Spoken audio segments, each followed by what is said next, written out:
Hey y'all, this is Miranda. I am here making a recipe from my new cookbook, From the Comfort of Home. The cookbook is coming out on June 6th.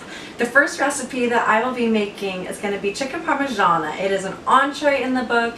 It's delicious. It's a great recipe to make for your family and friends. Usually everybody's very impressed by it. So I hope that you enjoy this video, and let's get going. First we have our chicken. I normally get thinly sliced chicken breast, but the grocery store didn't have that available. It's okay, I got the chicken tenderloin. The purpose of my cookbook is to show you that even if you don't have some ingredients, you are still able to make a delicious meal. I already have poured my amount of flour, my egg and milk mixture, my breadcrumb mixture. I have already seasoned my breadcrumb mixture with my Lowry seasoning salt. Even though it is already seasoned with Italian seasoning, I still added another teaspoon of Italian seasoning.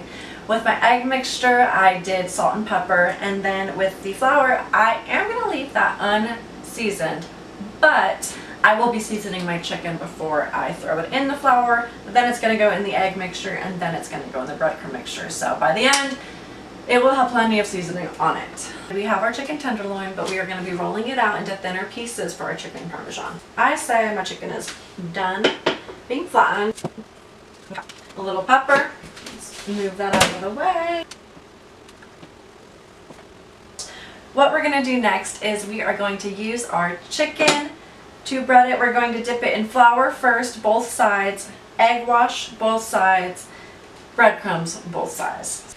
Unfortunately, the camera storage ran out, so you missed the part where I had put the Parmesan cheese that I had shredded into the breading mixture, because I had forgotten that initially, and then I did re-bread the chicken. So now we have breaded chicken pieces that have Parmesan on them as well. We can go ahead and get rid of all of our extra ingredients that were finished using the flour, the egg mixture, and the breadcrumb mixture, and we'll move on to the frying. So what I'm doing is heating the oil up to medium, waiting for it to get hot enough, and then I'm going to go ahead and test the oil with a few pieces of breadcrumbs that I saved. So as soon as you sprinkle it in and it starts bubbling, you're going to know that it's ready. We're going to wait a few minutes.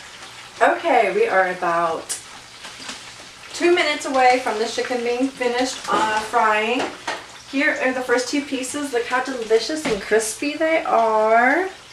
But we aren't finished there. We're also going to put them in the oven with the cheese and the marinara sauce to cook them a little more. They're going to be super tender and delicious.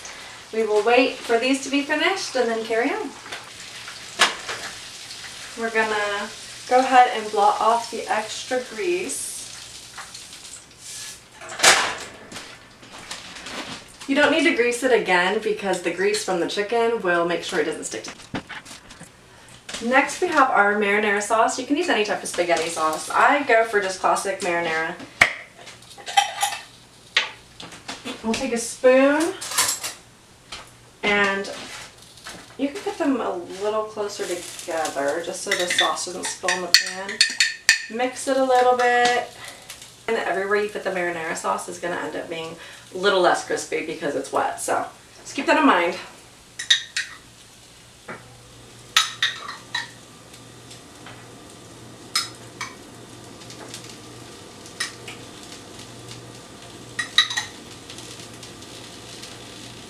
Now is the mozzarella cheese. We lay that on top.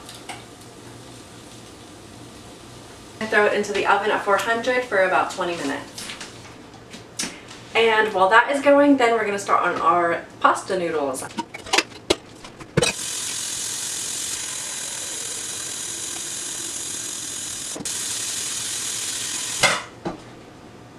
Now typically if you're going to make noodles for two, you could probably use the smaller pot, but I'm just using the larger one.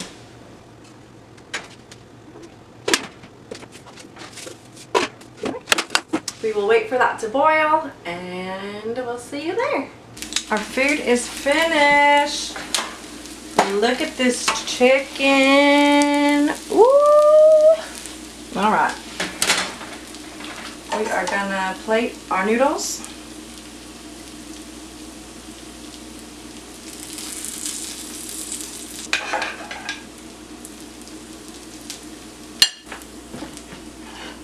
And there we go.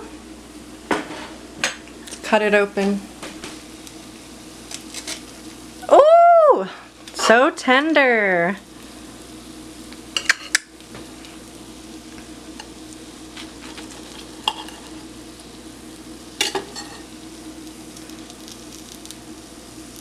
I'm gonna eat it just with this.